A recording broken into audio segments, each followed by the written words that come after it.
This Cookout 400 Betting Picks 2025 edition of the NASCAR Gambling Podcast here on the Sports Gambling Podcast Network is brought to you by Underdog. Get up to $1,000 deposit match when you sign up at UnderdogFantasy.com. Promo code RACESGPN. Driver, start your engine!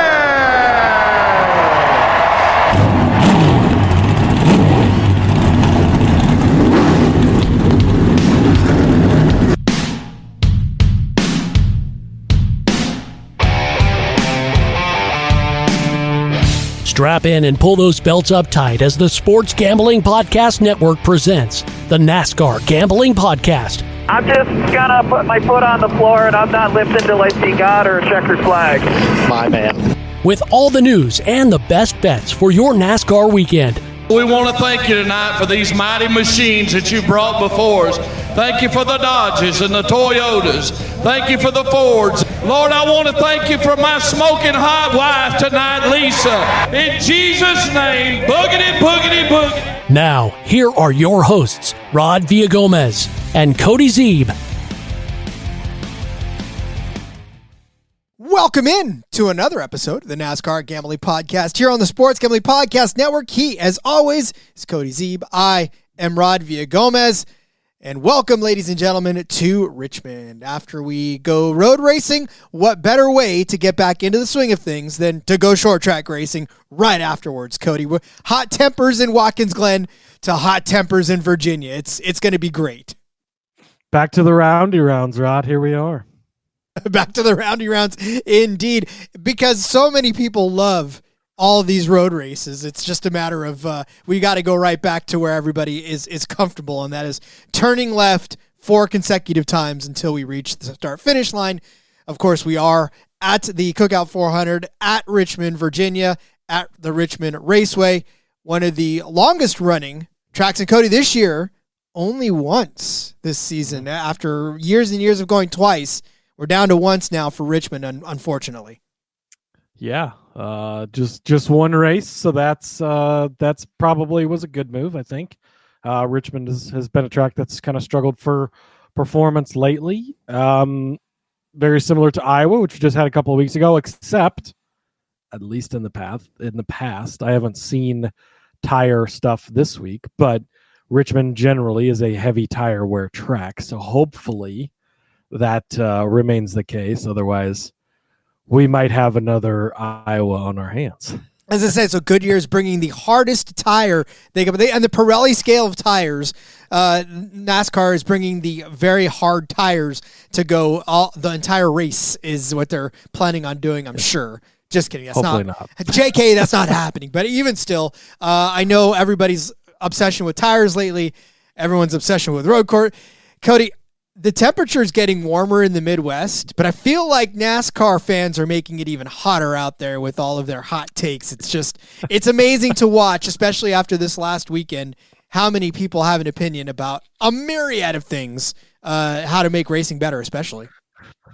Yeah, there's a lot of instant next-gen car experts that know how to do things. I love there's some people out there that are fairly annoying in their takes on things. And I love when guys like Cole Pern just get on and they're like, yeah, none of this would work. It's like, oh, okay. Yeah. You walk around and pretend you're hot shit and you know everything. And then like a guy who's pretty much an expert comes in and is like, yeah, none of this would actually work at all. So congrats. But you don't get it, Cody. I have watched hours and hours of YouTube videos from trained professionals who have done nothing but watch other YouTube videos that explain how to do this stuff. I know what I'm talking about from years of YouTube experience. How can you tell me I don't know what it's like to design a track or design a car?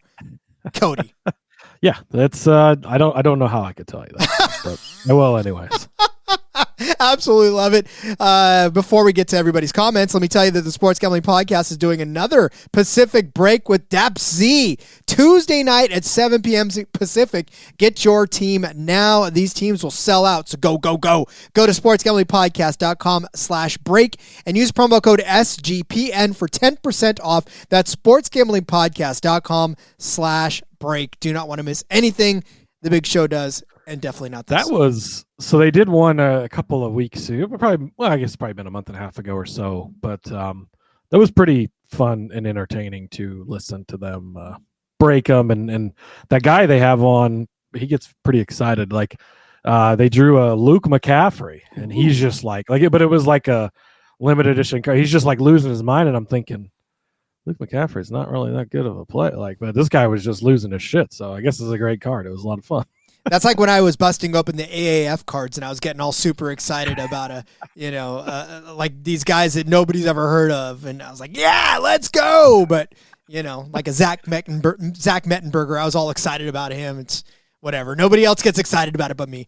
TK SVG. One for each win this year. Yeah, look at that, Marcus. I gotta tell you, it was going to be an SVG day, and it was not even close. Everyone's like, oh, no, it's got to get spicy. No, it does not have to get spicy. Marcus wants to know who everybody thinks is going to win at Richmond. I guarantee you who he thinks is going to win. Justin saying, afternoon, fellas. KB weekend, let's go. We'll talk about him in a second. Expert Suck checking in. Blaney. Is that like Marsha? Ash checking in saying, evening, lads. Evening, Ash from across the pond. Preston, Cookout, best fast food chain. Don't at me. Never had. Have you ever had Cookout? Right? No. I haven't either. We don't have Cookout here in Nebraska. Even when I lived in Mississippi when I was in the military, we did not have Cookout there. So never had the Cookout. So couldn't tell you if that's correct or not correct. It's pretty weird though, because I've lived all over the country just like you, and I've never had Cookout. Like it took me until 2 years ago to have Bojangles for the first time. So we did have Bojangles in Mississippi, but yeah, Cookout, not one I've ever even seen. So yeah. Justin earlier talking about Dylan 40-1. Let's go back to back. We'll talk about him in a second. Corey hit a 6-leg race matchup parlay at Watkins Glen. Let's go. Yeah. I love that. I put in some. So yeah, I like to hit those local matchups on Sunday morning. I had a pretty nice day. Shout out to Kyle Larson for sucking once again. That was helpful. Hey, we're going to talk about him too in a second too. We are. Charles checking in saying, what's good, guys? God, you guys got this thing popping. Kush, I just want to grab up a couple people that we don't check in with much. Kush. Hey, Kush. What's up, Kush? Lynn. What's up, Lynn? Jess. Good afternoon, Jess. Hello. Good to see all of you. All right. That's whew. All right. So now that we've checked in with most of the people here in the chat, thank you again for joining us live. If you haven't, please do. As you can tell, everybody is very talkative today, especially after the Glen. You're right, Cody. SVG walked the dog. Dog walked, and Connor Zilich decided he wanted to race and be done with the rest of the season. Maybe not. Who knows? We'll see how this collarbone shakes back. But what a tragic fall, Cody. Yeah, it was. Boy, that was. First of all, I'm glad he's okay, and a broken collarbone, I think, was best case scenario coming out of that. I thought we were talking about it, texting back and forth, and I thought for sure he would have tore everything in his knee or his leg. Like, that was just brutal how it got stuck in there. It looked like he smacked his head pretty fucking hard. He did say he got knocked out, so obviously he hit it hard enough, but not hard enough to have a concussion, which is good. He did have today on the collarbone, which it sounds like from what SVG was kind of talking about, he broke a collarbone at one point. They put plates in and he was racing 2 weeks later. So, and don't forget, Zilich is, 18, 19 years old. 19, yeah. If we break our collarbones, Rob, we're going to be out for a little while, right? But at that age, you break something and you might be back pretty quick. So, luckily for him, Xfinity has this week off. They go to Daytona in 2 weeks. There's almost no way I think you're in the car for Daytona. That would probably not be great, but maybe he's able to come back in 3-4 weeks. In even worst case, well, I don't know, I want to say worst case, but even if he were to miss the first 2 races of the playoffs, the Roval is the third race in round 1 for Xfinity, and SVG will not be in that race because he's a full-time Cup guy.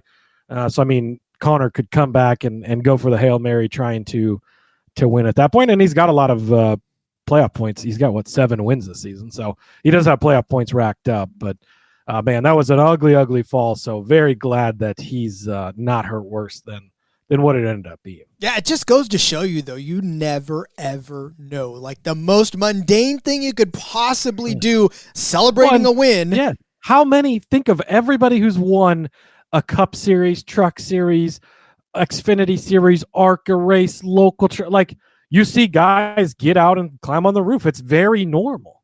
I think we've seen once or twice where a guy stumbled, but we've never seen a fall like that, obviously.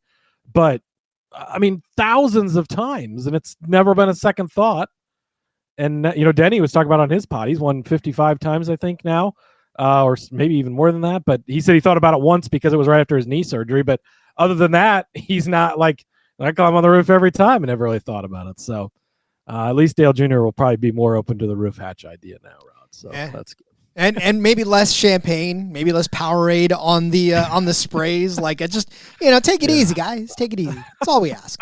No, not to bury the lead, though. Show was 3 for 3 in picking outrights this weekend as well. Very good card overall for this. I mean, look, man, we told you it was going to be a chalky all week. Favorites, but hey, you got to pick and choose when you take the favorites, and this was a week to do so. So, wanted to get your opinion on one thing before we move on, Rod.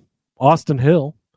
We put out a poll over on the NASCAR Gambling Podcast Twitter, and I believe it was 63% of the respondents in our poll, a very unscientific poll, 67%, said NASCAR should suspend Austin Hill again for his what appeared to be potentially an intentional wreck. Well, depending on which one you're talking about, maybe potential multiple on-purpose wrecks. But, what say you? All right. So here's what I have to say. I have a couple of opinions, and I'll make sure to do this before we hit the break, and then we'll definitely get to the bets after this. But here's the thing. I understand aggressive driving. I understand driving to win. I understand the pressure that these drivers are under now to take every spot and take it as soon as they possibly can, right? I understand all of that. But Jesus Christ, guys, you are the top drivers in your profession. Granted, yeah, you're an Xfinity Series driver, but you've been Xfinity Series drivers that have been driving the Xfinity Series for 69 years. Like, there's no way you don't know that you are going to make contact with that driver at that particular angle at that time. You know, and you know you're going to ship him. There is no doubt in my mind that 1,000% as he was going in, every single time he went in, he knew what was going to happen. There is no way you can tell me that there was just no way he knew. Oh, I didn't know. I didn't see. There was no spotter. Bullshit. Dude, you know the limits of your car. You know exactly where to place that car to get the outcome that you want. And that's the outcome that you wanted. Same thing with Hocevar. Every freaking week, right? The dude knows how to drive his car. No. Hocevar is not intentionally right. Hocevar is putting people in bad positions on purpose. I will say there. But Hill, I don't know. I'm a little bit torn. I think that you could make the case for it being a racing incident because I think that it was, but a very preventable one and one where it wasn't as clearly obvious. I mean, the Indianapolis thing was 100,000% like he purposely turned left, right hooked him on a fast track, all that stuff. I don't know that he'll get suspended for this, but the week you come back from suspension, you take out multiple drivers, you say, I'm not going to change how I race, and you go out and drive like a dick. Like, boy, it's not a good look either way. So at this point, Tuesday evening when we're recording this, NASCAR's not released the penalty report. So we'll see. I'll be interested. They obviously didn't park him for 5 laps like they did in Indy. So we'll see. But yeah.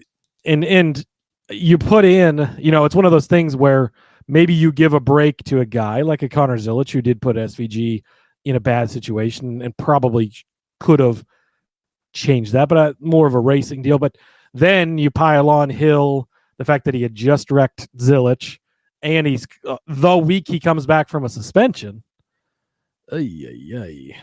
That's like getting a speeding ticket and then immediately charging off at 100 miles an hour and getting another speeding ticket, 2 miles down the road from the next cop that's waiting for you. Like, you didn't learn your lesson. Like, slow down. Take a couple of weeks. Take a breather. Give him the extra cushion that he needs to get the pass in. You probably had a fast enough car to get back to him in another lap. Who was? I think it was Tommy on DBC was saying like kid just doesn't have a like he sees red and just goes crazy. Like you gotta calm down, dude. Like I get it, you're in the heat of the moment and all that, but you can't just keep wrecking people like that. It's kind of insane. Yep. No, it totally is. And for Zilich, it's the same thing, right? They told Zilich the same thing. Calm down. Like, and I know everybody, TK, boy, if you want a heated discussion about the whole Connor Zilich thing, go over to our Discord because TK and Rowdy and there's so many people weighing in right now about that. It's fantastic. But TK wanted me to take the bait. I know he did because of because of what's going on. But I'll tell you right now, there was a little difference in my opinion, but that's a conversation for an off season altogether. We got bets to get to, Cody. We've got plenty of bets to get to. This chat is popping off, and I absolutely love it. Wish we could get to everybody. I love it. Me too. All right, but first, before we get to any of that, let me tell you about our friends over at MyBookie. We're brought to you by MyBookie.ag. MyBookie is your place to bet on every sport, including MLB, WNBA, golf, and of course, football futures. MyBookie accepts customers from a ton of locations. There's easy deposit, lightning fast payout using cryptocurrency. Man, I'm telling you right now, I have been a big believer of my Ottawa Red Blacks making a giant comeback, and they have. This week, they are 6.5-point underdogs to the Winnipeg Blue Bombers. And listen, I'm going to keep rolling with it, man. 6.5-point favorites is a pretty big deal. Minus 110 over on MyBookie. They play on Thursday night football. It's Thursday night, don't you know? But give me the Ottawa Red Blacks again, plus 6.5. We're going to ride this train till it bucks us. So far, it has not booked us. So head to mybookie.ag, promo code SGPN for a 100% deposit match up to $1,000. Terms and conditions apply. That's mybookie.ag, promo code SGPN. Rhythm's power trends are now called smart signals.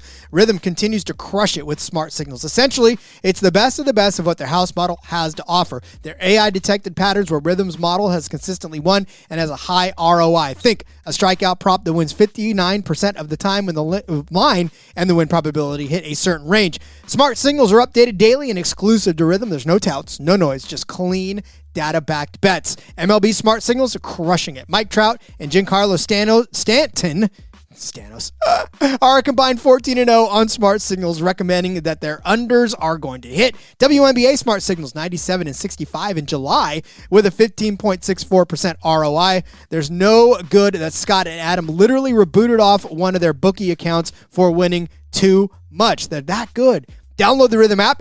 Check out Smart Signals and start betting smarter. You know we're going to be. Get your 7-day free trial today by going to sportsgamblingpodcast.com/rhythm. How about the college experience version? Nope, never mind. That's exactly what I'm reading. All right, let's finish that ad read because I am Ron Burgundy. How about that? And go fuck yourself, Sarah. Wait a minute. Wait a minute. That's on the prompter? Oh, man. Jesus Christ. This is what happens. You just put anything in front of me and I'm going to read right through it. Hey, that's why you're a pro's pro, Rod. Trained professional. All right. So we are at the Richmond Speedway in Richmond, Virginia for the Cookout 400. Again, the only race on this track this season. Some say yay, some say nay. That's all right. But we are set for 400 laps around this 0.750 mile paved track for 300 even miles of beating, of banging, of revenge tour racing. And this week, Cody, it's on Saturday night. So, and we only have trucks and cup. Yeah. Back-to-back weeks of Saturday night races, by the way. We'll be racing Saturday night at Richmond, and then next week at Daytona, regular season finale. 2 races remain. Rod, we can officially say if you have won, you are in. You are locked into the playoffs now. If you have a win, we're also going to get at least one driver in on points, potentially more if we don't have new winners the next 2 weeks. So that's exciting. But yeah, a couple of Saturday evening races coming at us. So don't forget to get your bets in. Don't be Sunday morning thinking, time to get some NASCAR bets in because you're going to be a little bit late. You will be late to the party. You could get him in if your book still has him up on accident, but that's not going to do you any good because I'll probably void all those bets. We've seen that before. But, we certainly have. All right. Well, then, as such, though, the lineup looks a lot like it's going to look for the rest of the season because as we make the push to the playoffs, not much is going to change. Yeah. We got a couple of special drivers in here. Jesse Love's going to be in the 33 car. Of course, Xfinity's off this week, so getting him another Cup Series start. And Corey Heim is going to be in the 67 car as well, making a start in the Cup Series again. More and more talk about that Caden Honeycutt is going in that 11 truck next year. Where does that leave Corey Heim? Is he now prepping to be moved into a Cup car? If so, what Cup car is it? Again, that's a lot of talk for another day, but another career start for him over in the 2311 camp. And then the 44 car is also entered into this race for New York Racing Team. I have not yet seen it was listed as TBA on the entry list. So I would imagine probably ends up being a Josh Balicki or a JJ Yaley. That's generally who drives that car, but we'll see. Austin Hill is going to make a start in the 44, so everybody can just go bonkers all over him in the Cup Series. That's where we're at now. I have a feeling Austin Hill not going to be getting in the Cup car anytime soon. Instant justice for young Austin Hill.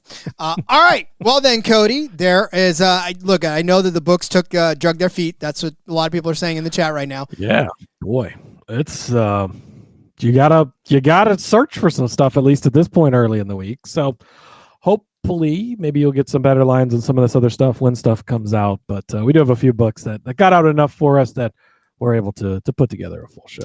Yeah, again, I like what I have, so I'm pretty thrilled about it. Yeah. We've been pretty good over the last couple of weeks with hitting these bets, so I figure we'll keep it rolling. Like my card's not quite as loaded as it maybe normally is. It's definitely a little lighter this week, but man, and we'll talk about this as we go through. But we've had some chalky races lately, and I think we kind of both agree this is going to be another chalky race. So just kind of.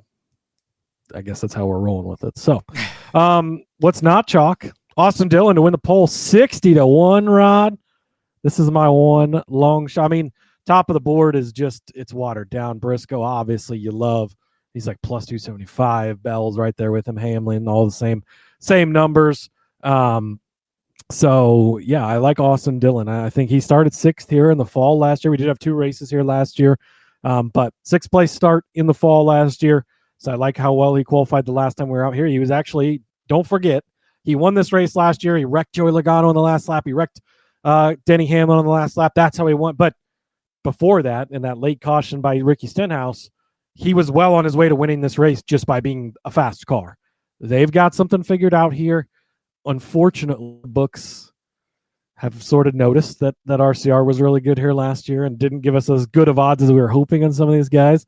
Like an AD top 10 is at this point in time without some of the ESPNs and 365s of the world having their top 10s, which are bigger numbers generally. And FanDuel later in the week is generally bigger numbers. Maybe that'll change. But he's like plus 150, I think. That's hard to lay an AD bet at that number. So I'm going to take him 60-1. Maybe they just roll off the truck. They're fast. They've been really good at this track in particular over the years. And Austin's been good at this track as well. The rest of his qualifying history isn't great. So don't at me if he starts 23rd because, well, it's 60-1 for a reason. But give me Austin Dillon for the pole. And then Justin Burton in the chat here, Rod. This bet's for him. Give me Brad Keselowski over Tyler Reddick. He was advocating for the other side. No, thank you. We're going to continue arguing like we were for hours on end in the Discord last night. Love you, buddy. But give me Brad Keselowski over Tyler Reddick. Minus 130 over on ESPN. Absolutely love this bet. Go back just a couple of weeks ago at Iowa. Remember how fucking good, how fucking fast Brad Keselowski was. This track is going to race somewhat similar to that. It's a shorter, flatter track, right? That's kind of a pretty good comp, especially where we were just at recently. Starts in 5th, finishes 3rd, led 68 laps, had the best car on the day. Track position, he couldn't pass there, right? And hopefully here at Richmond, I mean, track position is going to mean a lot, but tire wear is going to come into it a little bit as well. But I love Keselowski over Tyler Reddick. Tyler Reddick, not typically a short track guy.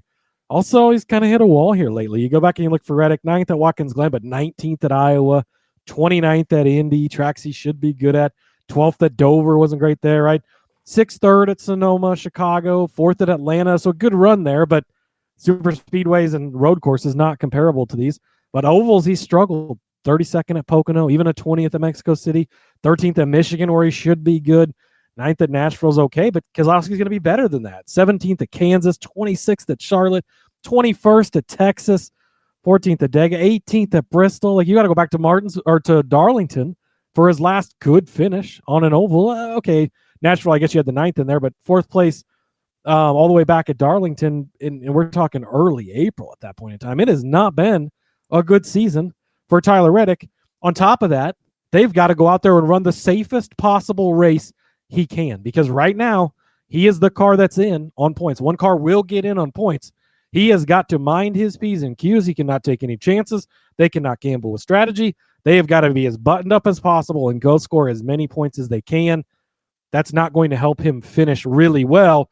You're going to sacrifice a really good finish for a consistent good points day, because that's what they have to get this week in particular, with Daytona looming ahead next week, and it's out of your control for the most part at Daytona, as we know, right? So you got to get points from them. Keselowski, on the other hand, he's been great lately. 31st at Watkins Glen. I don't care. It's Brad Keselowski on a road course. 3rd at Iowa, 5th at Indy, 10th at Dover. Now we're talking even 11th in there at Sonoma. Bad finish at Chicago. Who cares? Atlanta, good finish. 2nd place there. He beat Reddick. 9th at Pocono, 25th at Mexico. Who cares? Ovals, though, 10th place at Michigan. Rough day at Nashville, rough day at Kansas, but 5th place at Charlotte. He's had some really good days lately. He has been really good. He's beat Reddick head-to-head 3 of the last 4 races, 6 of the last 10. And going back and looking at, I don't know, I didn't go back and look as much at previous races at Richmond today as I guess I normally would, but Keselowski's actually been really good here at Richmond in the past as well. 16th here in the fall, but 8th last spring, 6th in the fall of 23, 10th in spring of 23, 15th, 13th, and then back, with Team Penske, he was really fucking good here in that 2 car, right? Led 192 laps and won here in 2020. Bunch of really good finishes in that 2 car, but he's continued that into this 6 car in the next gen era. So, and Tyler Reddick, he's been less good, I guess. And 3rd here last fall, so I will give him credit for that. But then 10th, 16th, 16th, 31st, 12th, those are his finishes in the next gen era. Not been as good. So give me Brad Keselowski minus 130 over on ESPN over Tyler Reddick. Yeah, and just like the experts say, Tyler Reddick has struggled everywhere this year. Trust him, he knows. He would know, because they've been trying. Yeah. And actually to TK's point, he was actually pretty decent last week at Watkins Glen. Blew that tire late. But and JDK backing that point up as well. So if you want to count that towards the momentum, the finish wasn't there, but they've been running really good every week.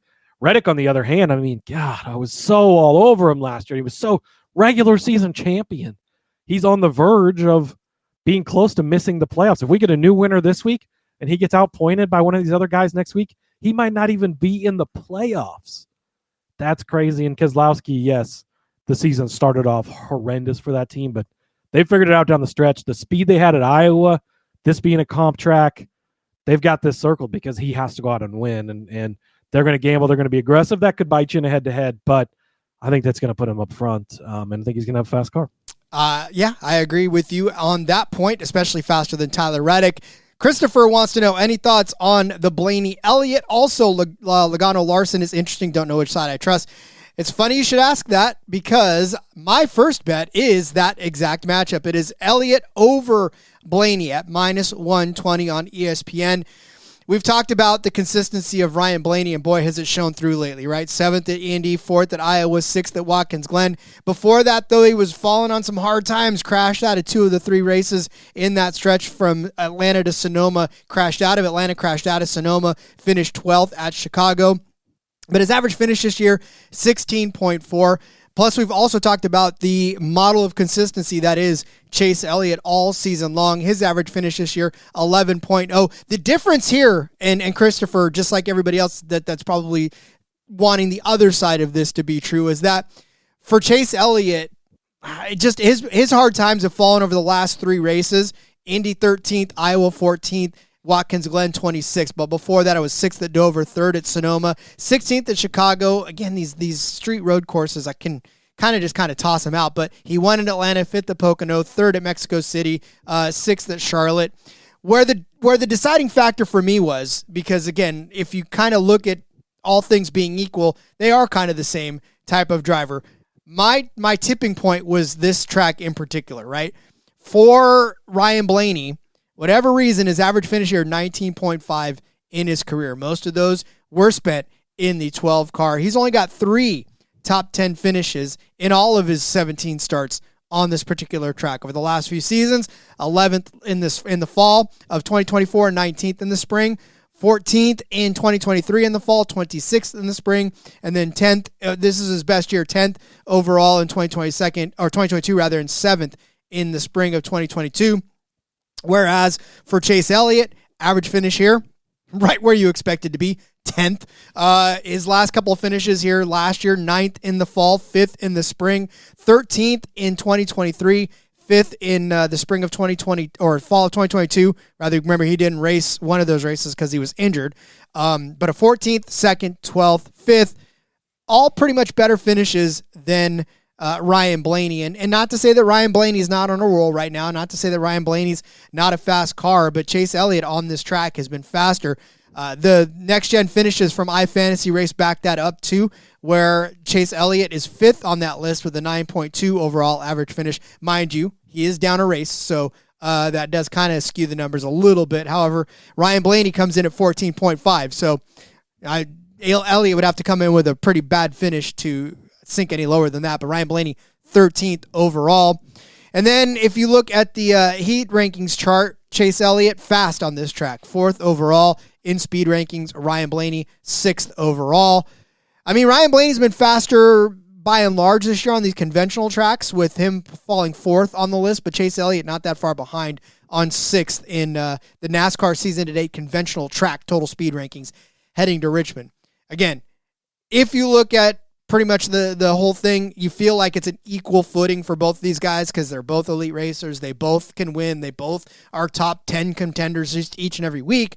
Like I said, what tipped the scale ever so slightly for me was just looking back at the finishes on this particular track and knowing Chase Elliott's just gotten the better out of Ryan Blaney, pretty much every time they've been on the track lately. So, I mean, like I said, you're splitting hairs on this matchup, but I do like the Elliott side of it at minus 120 over Ryan Blaney.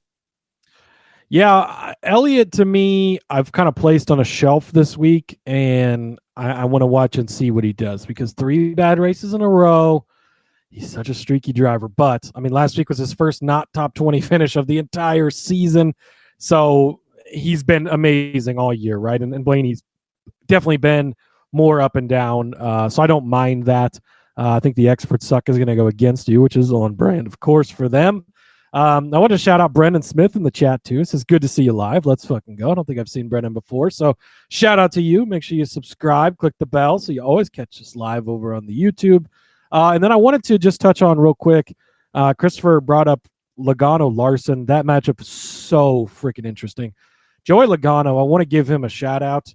We're not going to talk. You don't have any bets on him, do you? And I put him in the thumbnail too because I wanted to. I looked at his finishes and everything here. He's and really fucking good here. Yes. I want to, but the books have adjusted to that. He's like 10-1 outright, which is almost impossible to bet on a guy that's so hard to bet on like Logano. Anyways, I was hoping, hey, I raced him, so I'm like, oh, please be long, and he wasn't, which is unfortunate. But that Logano Larson one.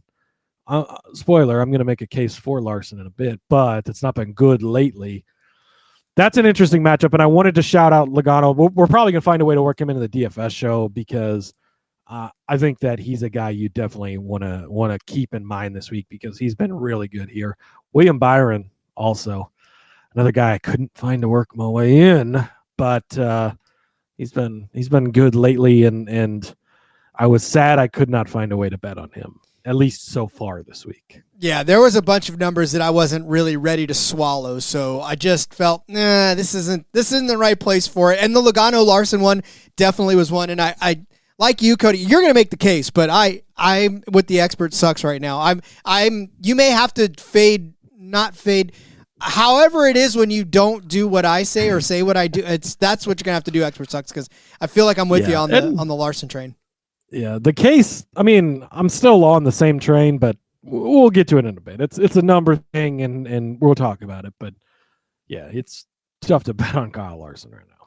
I concur. It's not tough, though, to head over to the world's greatest sportsbook, Circa Las Vegas. They're hosting the world's biggest pro football contests, Circa Million and Circa Survivor and Circa Grandissimo, with over $21 million in guaranteed prizes. You honestly can't call yourself a true DJ if you're not competing in the Circa football contest. So come hang out with the SGPN at the Circa contest weekend. It's August 21st through August 23rd for an amazing weekend, including live shows and, more importantly, open bars. Plus, get 15% off a stay at the Circa with promo code SGP. 15 contest open to everybody. Plus, sign up in Nevada and play from anywhere with the help of SGPN's official proxies. Go to footballcontest.com, use promo code SGP to get $50 off of your proxy fees. You've heard me several times talk about Underdog. Well, guess what? Underdog Best Ball Mania is happening all summer long, giving away $15 million in prizes, including $2 million to first place. There's no waiver wire. There's no arguments about trades. Best ball, literally the best place to play fantasy football. Underdog's also a great place to play Pick'em, where you can win up to 500 times your entry. There is high limits racing going on Friday night, too. Not just trucks, but high limits racing. How about Brad Sweet? His finishing position is projected at 3.5. He is the points leader in high limits, but I'm going to take the worse than on this one because his average finish this year is 6.8 in the high limits racing. He has not had a top 3 finish since July 11th, where he won at the Florence, Kentucky track. Since then, it was a 4th place, a 7th place. He had a 5th place, a 7th place in there as well. I'm telling you, he may be the points leader, but top 3 finishes are not always in the cards for young Mr. Brad Sweet. So it could be the worse than, the lower than 3.5 finishing position for him in high limits. You can get in on that action, as well as everything else that Underdog has to offer, by heading to Underdog Fantasy and sign up with the promo code RACESGPN. You're going to claim a special pick and first-time deposit offer up to $1,000 in bonus credits. UnderdogFantasy.com, promo code RACESGPN. Boy, that sprint car world's been crazy lately, Rod. Donnie Schatz and Tony Stewart broke up today after like 15 years together on the sprint car sides of things. Now there's rumors he's going high limit racing maybe next year. That'll be pretty crazy, but yeah, it's crazy times in the sprint car world. It is. Yeah, I love it. Okay, well, it's crazy times in NASCAR world too. It is, Rod, and the bet that I love this week, Dennis Hamlin. Top 3 plus 110. We're back, injected into my veins. Denny Hamlin, he's been a guy that's been on fire this year. He's been so good this year. He's been so consistent, shows up each and every single week. We've had a couple outliers pop up here lately. I'm not overly concerned. Watkins Glen, 25th. Road course, fine. Iowa, 24th. That's the part that's like, oh boy. I did that live show. I was still all over him. He didn't show up. He's not been good in either Iowa race. I'm going to put an asterisk on it, set it aside. But prior to that, 3rd at Indy, 1st at Dover, toss out Sonoma, 4th at Chicago if you want, toss out Atlanta, 2nd at Pocono, 1st at Michigan, 3rd at Nashville. He's been on a tear on the ovals outside of the Iowa race. This track, Rod, let me read you his finishes. 2nd, 1st, 2nd, 20th. He led 71 laps, won stage 2, finished 20th. Bad day. 4th, 1st, 2nd, 2nd, 12th, 3rd, 5th, 16th, 3rd, 5th, 3rd, 1st, 6th, 6th. We're back to 2015, where he has 3 finishes outside of the top 6 in, that was 18 races. Holy shit, Denny Hamlin loves this place. He is so fucking good here. Gibbs is amazing here. This race had been previously called the Toyota Owners 400, mostly because Toyota owned the track, basically, because they have been really strong here. I expect at least the 3 Gibbs cars to be good here. Ty might be fine too. But I saw your head snap when I said Ty, Rod. But Denny last year in the fall here starts in first, finishes second, led 124 laps, obviously on his way to winning after AD and Logano got together, and then AD got into Denny as well. But won here last spring, so almost swept the races. 2nd in July, 4th in August of 22, first in April of 23. So that's his next gen starts here. He's been absolutely amazing. I'm going to toss Iowa out. You're not worried about the road courses and super speedways because shit happens with the super speedways and road courses, just not a strength for Denny. But he's been really lights out on ovals overall. And like Brian's Van Goder's mustache says, I might just go Chalk City and bet Hamlin. This to me feels like another very chalky race, and we've had so many lately that it kind of sucks to keep coming back on here and saying it's going to be chalk. It's going to be chalk. If you don't want that, come back next week because it's Daytona, and that's the farthest thing from chalk, right? And then we're going to get in the playoffs and things are going to get wild and crazy, and we got some great tracks coming up. But for right now, we're just on chalk tracks. Denny's been amazing here. If it is a tire wear race, which Richmond generally is, this track wears on tires. You got to take Denny Hamlin, and he doesn't have to win, right? It could be Christopher Bell's day. It could be Kyle Larson's day. It could be William Byron's day. It could be all he has to do is finish in the top 3 at the end of the day for plus money. I love Denny for that. Well, spoiler alert. You're just mad because I took Austin Green from you last week, and this is the revenge. Oh, that's not the only thing I'm mad about. That's all right. I'm mad about 6 of your bets today, including this next one. Indeed. So here we go. Bubba Wallace. I'm riding the momentum of young Bubba Wallace. His top 10 number is at plus money right now at BetMGM, plus 125.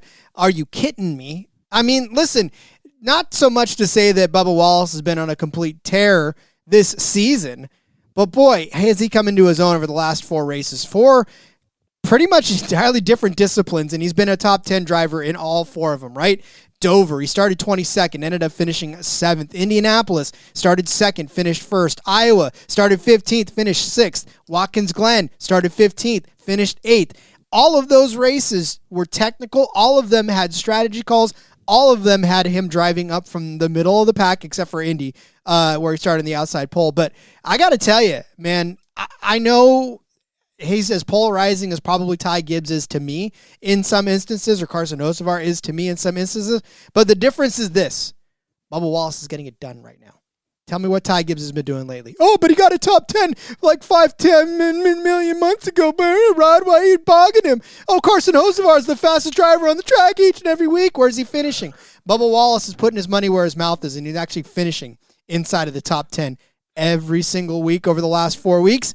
And I don't think that's going to slow down for him because I'll tell you what, when you put in the list of streaky drivers, right, when you put in the list of guys that need their headspace to be right to actually perform well, AJ Allmendinger comes to mind.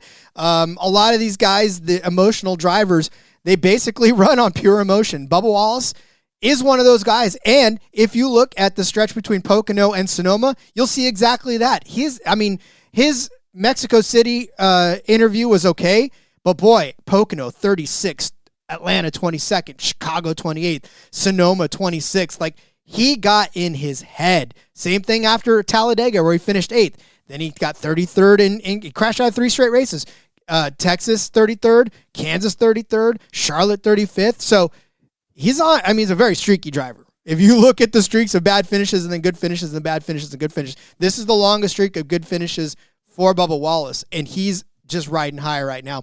He actually, I probably didn't even know. He was like, oh, yeah, did I do that well? Of course he knows he did that well. But when he's joking around and laughing, you know Bubba Wallace is in a good place. And I'll take the risk, especially at plus money, for him to finish in the top 10 here because on this track, he does have a top 10 finish, and that was the fall of last year, where not just a top 10 finish, it was a top 5 finish. He finished in 4th place, his best finish pretty much ever on this track, and sort of kind of found his way up, right? Started 5th in 2023 in the fall, finished 12th. 5th in 2024 in the spring of 2024, finished 13th. Started 8th in the fall, finished 4th. And so he's just been getting better and better. And guess what? I think he's going to do it again this week. Top 10 finish, lock it in, plus 125.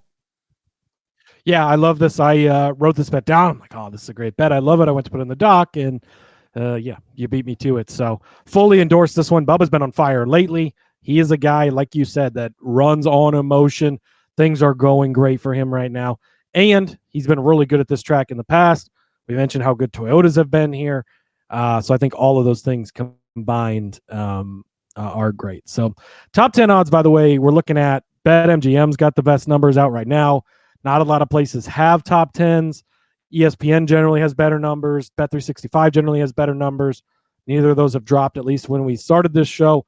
FanDuel usually does come out a little bit later in the week with the best numbers. So I just want to kind of toss that out there. Keep that in mind. You know, you see them at plus 125 on BetMGM now.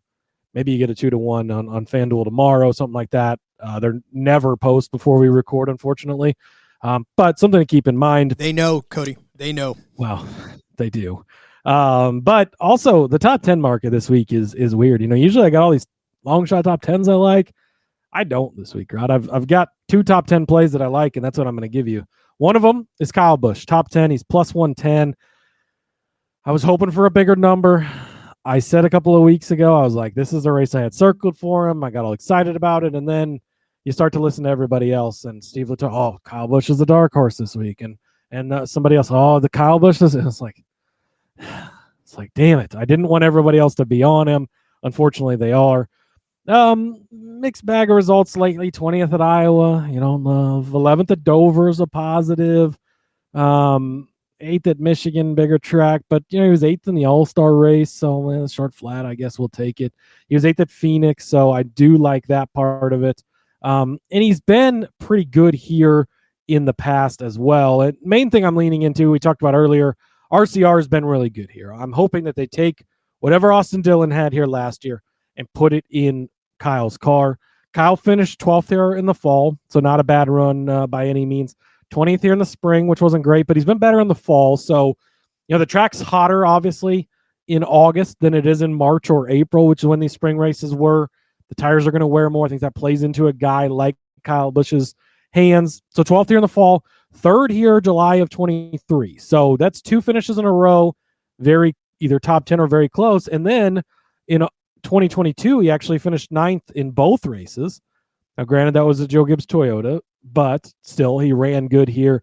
And then before that, I mean, amazing top 10 run from, you know, in his Toyota days with Joe Gibbs from April of 21 over the next,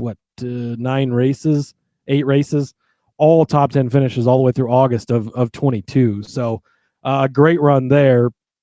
And he's been very good on this track. But this is the way to play Kyle this week, I guess. The outright number I don't love based on where some other guys are at. And I wanted to have something Kyle Busch on the card. So this is the one, top 10 plus 110 over on BetMGM. And then, Rod, because I couldn't find a lot that I liked, I went over to Caesars, which is the only book that's posted right now that'll allow you to parlay top 10. So, and Caesars top 10 suck, honestly. They're horrible numbers each and every single week. They do a terrible job. I hope they're listening to this and fix their shit because it sucks. But you can parlay over there. So I built a parlay. And I'm just taking 2 guys that I really love this weekend. 2 guys that I think, one guy that I really love this weekend and one guy that I think delivers consistently good finishes. That's Chase Briscoe and Chase Elliott, the Chase and Chase parlay. You parlay them together, you can get plus 125. So hopefully on another book a little bit later on, you'll be able to get a bigger number, a better number. But Chase Briscoe, I mean, we've been singing this guy's praises for weeks. He has been on fire lately. 5th at Watkins Glen, 2nd at Iowa, 18th at Indy, but 2nd at Dover, 2nd at Sonoma. Rough day at Chicago, rough day at Atlanta, 1st at Pocono, 7th at Mexico City, rough day at Michigan, Nashville, but 4th at Kansas, 3rd at Charlotte. It's been a great year for him. He's kind of known as a short, flat guy, right? So you like that. 2nd place at Iowa, led 81 laps. He had a fast car that day. Faster than William Byron, I would say, at the end, but there was just no way to pass. And all he has to do here is get a top 10. Martin Truex Jr., by the way, really fucking good at this track. What has happened at every track we've been to where Martin Truex Jr. was good, where James Small had all the notes, and they set Chase Briscoe in that car? Been amazing. 37th place finish because of an engine failure for Truex in the fall here last year.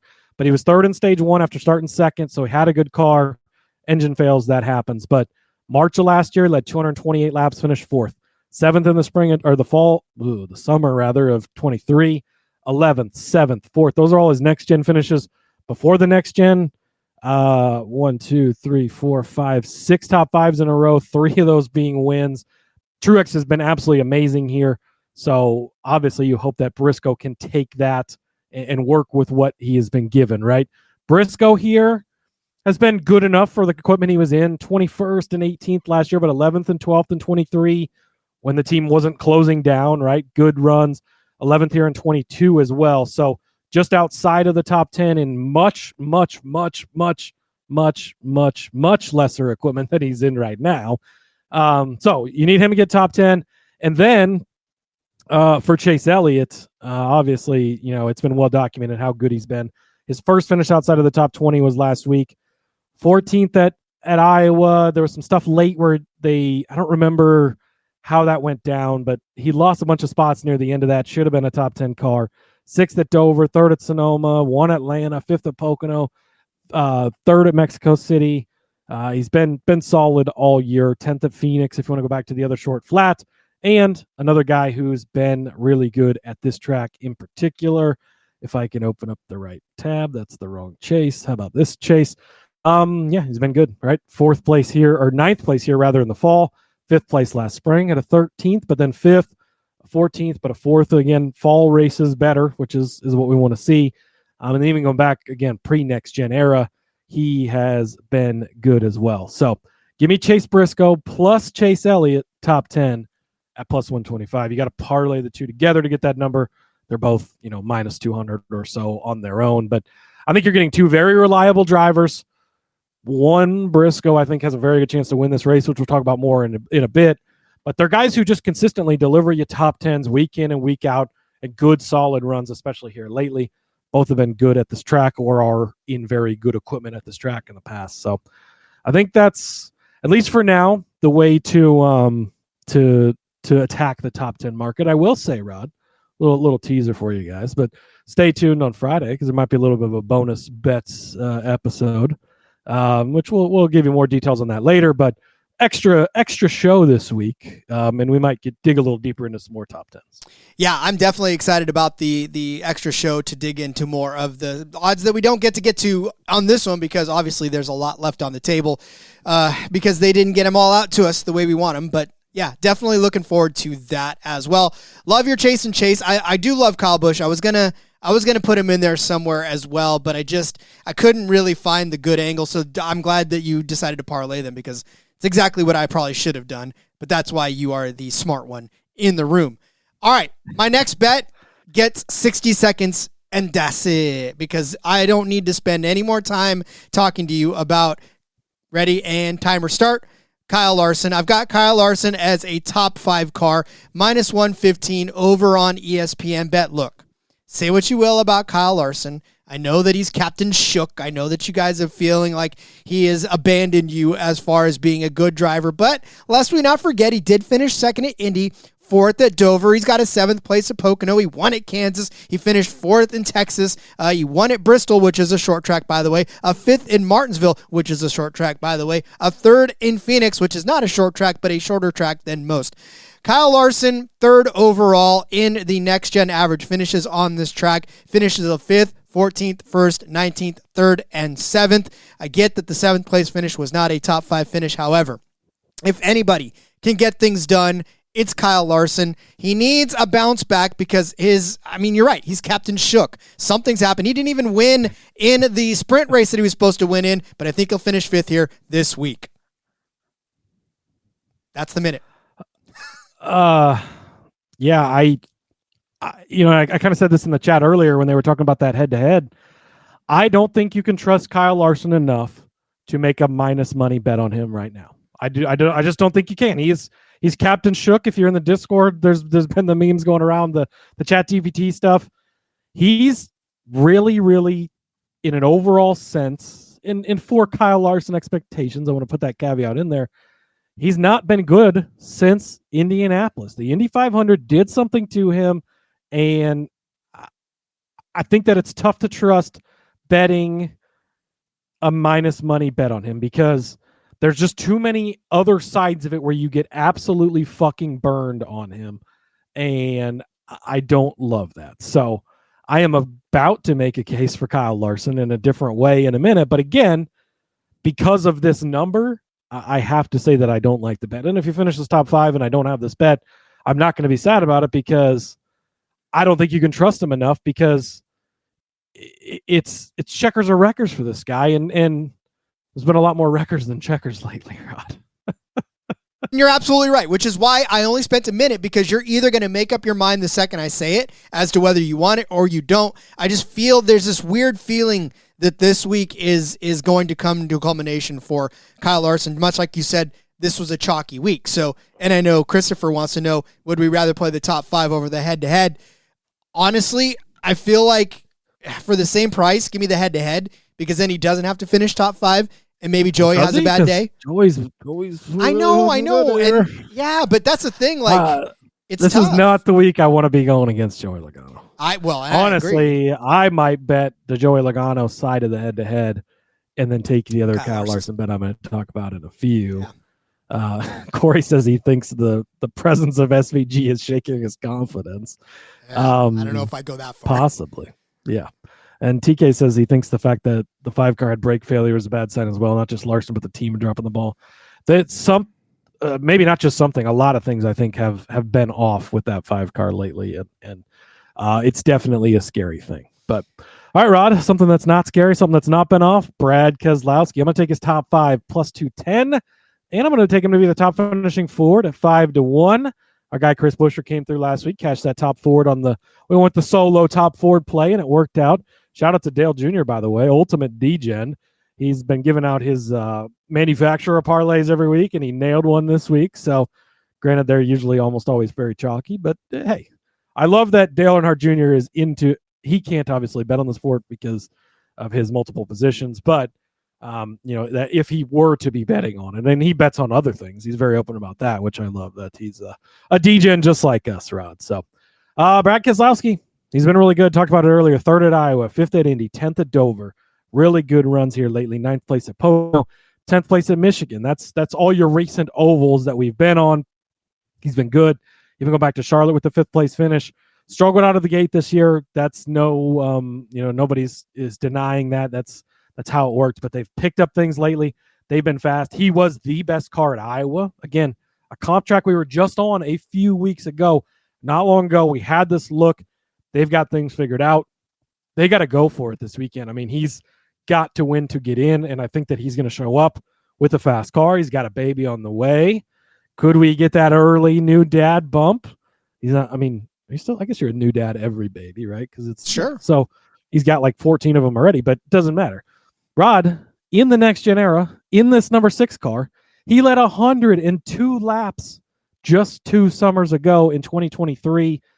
With an amazing race. Now, he ended up finishing in 6th place. Some stuff went wrong at the end, but he's been very good here, even in the next-gen era, even in the 6 car. 16th, 8th, 6th, 10th, 15th, 13th. Those are his finishes. And then pre-next-gen, I mean, he's not finished outside of the top 17 in the last 22 races here, dating back to 2013. That's how good Brad Keselowski's been here. You go back 133rd place finish, and prior to that, even in the Penske Dodges back in the day, the last 26 races here, one finish outside of the top 17. He has been a guy who's in competition for this each and every single time. He's won here twice, ton of top 5 finishes. He's been extremely good here. He's had some dominating runs, the 102 laps a couple years ago, 192 laps he led here in 2020, 110 laps he won here in 2017. 383 laps he led in 2014. If you want to go that far back, but he's been really good. He's clicking on all cylinders right now. Things are just going well for Keselowski in that camp. So give me Keselowski top 5 at plus 210 and Keselowski top Ford at 5-1.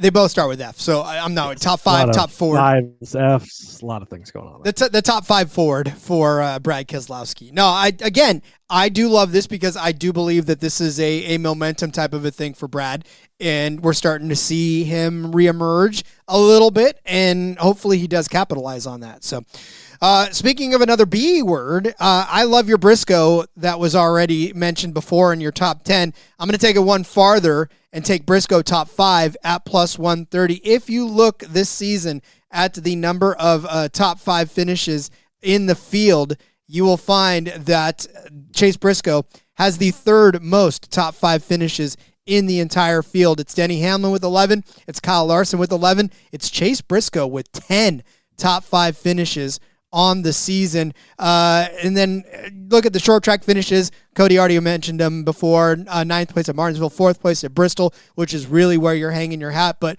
his recency has just been fantastic. 3 top 2 finishes in the last 5 races for Chase Briscoe. Granted, I know that one of them was at Sonoma. Actually, 2 were at road course races as far as top 5 finishes. But a 2nd place at Iowa, 2nd place at Dover. Some of these shorter tracks that they got going on.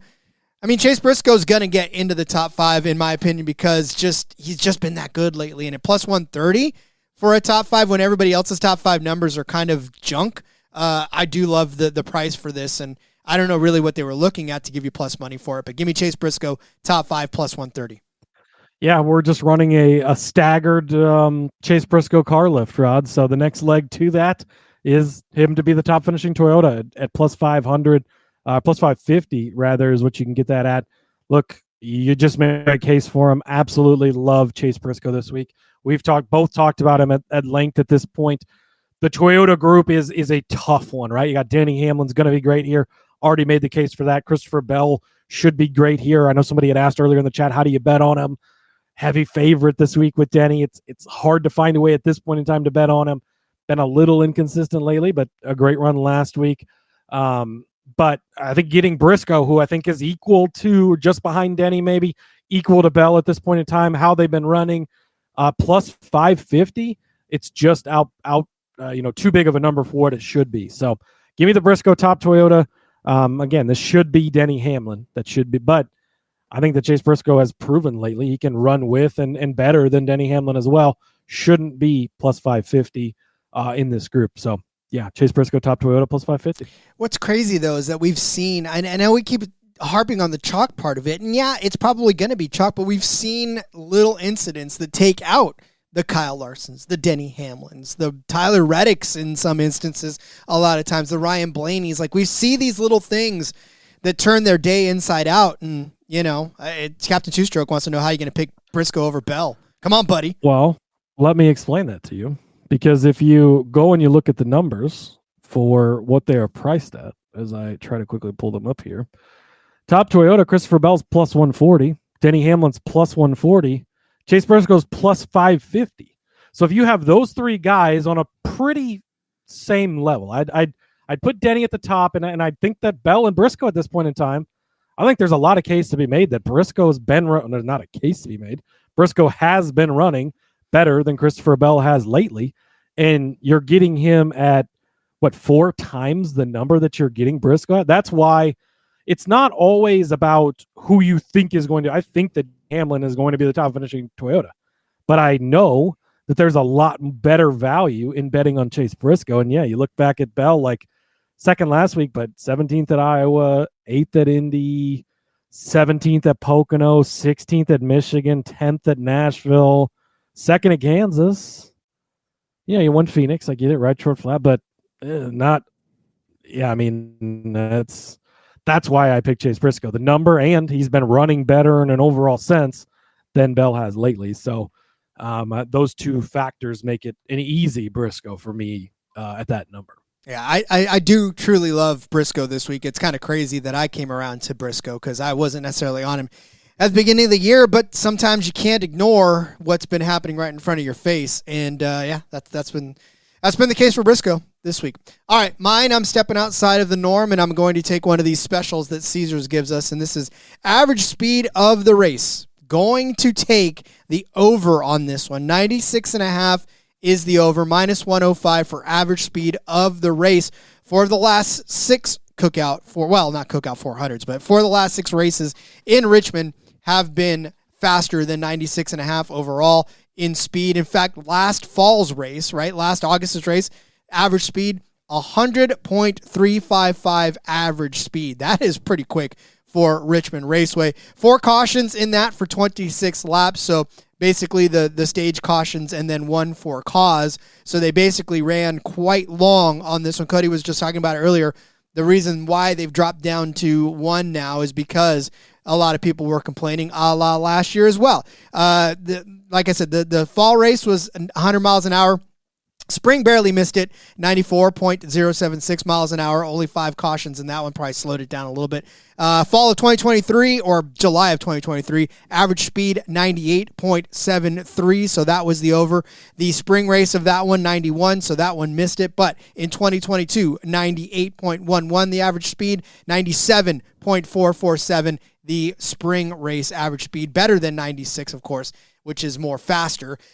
And look, we're starting to see a little more green flaggishness out of the Cup Series, especially on racetracks where there's not necessarily a lot of or a lot of trouble to get into. And Richmond's not one of those tracks where you're going to see a ton of trouble. And I think, five cautions in 2022 in the spring, 5 in the fall, 8 cautions in 2023 in the spring. That was kind of calamity, but only 3 in the fall. 5 in the spring of 2024, 4 in the fall. So not a lot of cautions in these next-gen races on this track, which means that these drivers are going to be going fast for a majority of it, which gives you an opportunity to have higher than or more than or, better than or whatever wording you want to put it.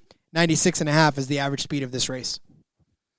You dug into it and you made a pretty solid case. I got no argument, Rod. Beautiful, beautiful. Can we do the same thing we did last week and start with your outright first? Absolutely, yeah, because that's fine. Because I'd like to agree with you before anything else. Okay, well, if you're looking at the top of the list for the conventional track total speed rankings heading to Richmond on iFantasy Race, you will find young William Byron sitting right there on the top with an average speed rank of 5.47. But right behind him, Denny Hamlin. We have said Denny Hamlin's season has been highly disappointing as a whole, right? But unfortunately for people that like to say that, he's still got 4 wins. He's got 11 top 5s. He's got 12 top 10 finishes. His average finish 13.6. Not necessarily where you like it, but he just won at Dover, 3rd at Indy, bad day at Iowa, bad day at Watkins Glen. But on this particular track, it's just like, Cody had made a point earlier. It's just been Denny Hamlin's track. He's got the best average finish here in the next-gen era with 5 overall, a win in 2021, a 4th place in 2022, first place and 4th place. Let's get that straight. 20th in the spring of 2023, but second, first, second. So 2 wins and then 4 top 2 finishes in the next-gen era. It's just Denny Hamlin's track. Right? This is not, if there's a track in which he can find his way and claw his way back to the, I hate to say it because it's been such any other driver out there, right? We would be praising them 100% on the season that they've had so far because it's been one of those seasons for Denny Hamlin, but it's just outweighed by how bad he's been at times. And then I guess the noise he's making off track too with his podcast and everybody painting him as the villain in that instance as well. So, but Denny Hamlin is priced at plus 425. A guy that has got 4 top 2 finishes in the last 6 races in this should not be plus 425. I get it. He's one of the favorites. I get it. He's a heavy favorite, but a heavy favorite at plus 425 when last week we saw like plus 160 for some favorites. I'll take that chance at Denny Hamlin. Plus 425 rather at Hard Rock. Yeah, I love this. Denny Hamlin's the guy I was going to put in here. He'll probably make my article for sportsgamblingpodcast.com as my winning pick because he, I talked about earlier with the top 3. He's been so good here. He's been so good this season. He's been so consistent. He's the guy to beat at this point in time. He is what Kyle Larson has been in the past, Rod. And I fully agree with you, and I also endorse betting Denny Hamlin. If you'd not put him in here, he would have made the top of my list. Rod, I had Kyle Larson in here at 9-1 FanDuel to win this race because I was going to come on here and I was going to make a case for, look, the numbers started to slip. You're getting the best race car driver in the world at 9-1. This is when we jump on it, and if he beats us, if he wins, great. If he wrecks, you got it at 9-1. You feel okay about it. I've talked myself out of it as we've gone throughout this show, and I'm no longer going to give that bet out. I don't think you can trust Captain Shook right now, and Kyle Larson, and I'll continue to say this, and I've been saying this, is going to show up. He's going to dominate one of these races. He's going to win, and everything's going to be right in the world. When is that? I know somebody asked that in the chat earlier, right? He's going to do it, but when is it? Well, that's a good question, right? But I don't think that this is the week. You look at what he's done here. been much better here in the spring than he has in the fall. Not a lot of great results, and he's just been off lately. I don't think that it's worth it for the number. I think that when you can get his teammate William Byron at 10-1, he's the other guy I was waffling back and forth on. I think I'd rather have William Byron. Now, I will say the results here at Richmond aren't overall great. 13th, 7th, 21st, 24th, but in that April, he's been better in the spring too, but that April 23, where he finished in 24th, he led 117 laps, first and third in the stages. I don't remember what happened, but finished in 24th. 11th, he had a third here in 2022 where he led 122 laps. But you look at this season, right? Iowa, just a couple of weeks ago, he led 141 laps. He won the race. That's just 2 weeks ago at a comp track, and you're getting him at 10-1. You go back to Phoenix, the other short flat we've been on this season, he led 83 laps after starting on the pole and finished in 6th place. So he's looked pretty good this season on the short flat tracks, on the comp tracks. He seems to have gotten over the summer slump, right? He's run well, 4th place at Watkins Glen last week, 1st at Iowa. There was, some rough finishes at Indy and Dover in there too, but I don't think you can trust Kyle Larson even at 9-1, which is, when it dropped, I was just like 9-1, Kyle, because you're so trained to just see him plus 450 every plus 3. You don't ever get the number, but at this point in time, what about Kyle Larson lately has made you say it's not like we've had he led a bunch of laps and he stepped on his dick and wrecked? He's in second at Indy, yes, but it wasn't ever really feel like he was ever going to win that race since Kansas, aka since the Indy 500. He's not been good, and I just can't do it. So I've changed my mind. The graphic that's going to come up in a second says Larson. Larson is not the pick. It's now William Byron, 10-1 over on FanDuel. Chase Briscoe, 16-1. Rod, when will they give this man respect? I don't know, but we're going to keep betting him until they do. Brad Keselowski, I talked about him earlier in a head-to-head, talked about him top 5, talked about him top Ford. He needs to win, and he had the best car at Iowa a couple of weeks ago. 22-1 over on DraftKings. You can get that. Love that for Keselowski. And Austin Dillon, defending race winner, fastest car here last year, 40-1. It's worth the sprinkle. Beautiful stuff. Jimmy checking in. Jimmy Marcoux saying, yo, what up? And that Gibbs sold us last race. Nope. He didn't sell anybody. Nope. He's cashed so many fucking bets for us this year, Rod. I don't want to hear your bullshit. And TK, by the way, if a Hendrick car is to win, he assumes it's Byron. I agree with that. I think, Elliott, I don't know. And Larson he's shook right now. And Bowman can always win. Bowman's won here before. But he's hard. He's 40-1. If you want to take a bet, you could probably make that case for him every single week. I will say Joe Gibbs' team winning bet at plus 110 might end up on the Friday show because that's been just staring me down. And man, Joe Gibbs owns this fucking track, and that team has been so good here. You'd get Briscoe, you get Bell, you get Hamlin. You don't have to pick between them. Plus 110. The more and more I look at that bet, the more and more delicious it looks. It definitely looks much, much more scrumptious than a lot of the other stuff out there right now. But yeah, we'll definitely have that for you on Friday. All right, get out your pen and paper. It's time to go over our bets for this Cookout 400 from the Richmond Speedway. And for those of you on the YouTubes, as the kids say, I've got the wrong thing that I downloaded. That is horrible. All right, well, then you don't get a graphic today. That was all me, guys. I'm sorry about that. Or maybe we'll put it in the Discord. Who knows? That is unbelievable. How did that happen? All right, too late. All right, here we go. Cody started you off with Austin Dillon to start on the pole at 60-1. Added Brad Keselowski over Tyler Reddick at minus 130 over on ESPN. I said that Chase Elliott would finish better than Ryan Blaney. Not by much, but just enough at minus 120. Over on ESPN, Cody said Denny Hamlin would be a top 3 car at plus 110. And then I said that Bubba Wallace, top 10. This is probably, again, I don't give locks, but if this was a lock, this is a lock. Bubba Wallace, top 10, plus 125 over on BetMGM. Cody gave you Chase Briscoe and Chase Elliott to finish inside of the top 10 at plus 125. Also gave you Kyle Busch to finish inside of the top 10 at plus 110. Over on BetMGM, I said, let's shake the Captain Shook a little bit and take Kyle Larson at a top 5 at minus 115.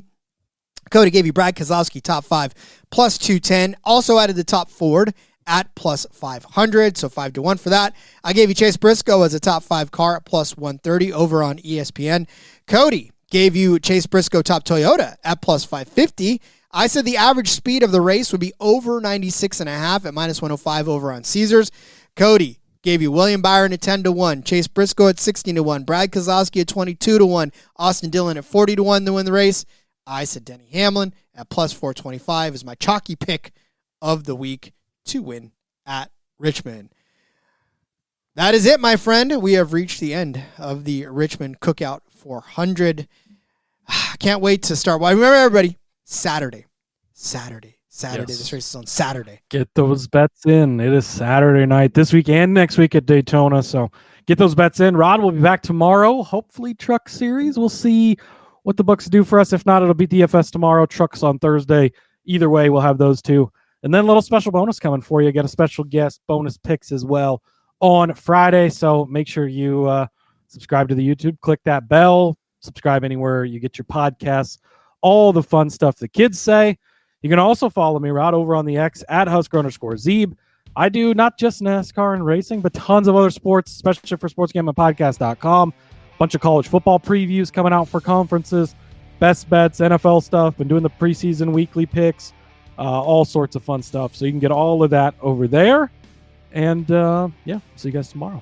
Indeed. Follow me on Twitter at RJ Villagomez. Link in the bio, everything I got going on, whether it's here. Make sure you check out In Between Media, The Back Road, Seth and Elliot holding it down for you on this Richmond week. And then, of course, my daily DGen play of the day. Tackled some surfing the other day. I tackled some esports a couple of times. I've had darts on there. I've had table tennis. You name it, I'm covering it, and it's been a blast. So go click on those to keep me going for the rest of the month because my time is almost up with that special series. All right, we'll see you guys tomorrow with some form of an episode. And until then, let's go racing and let it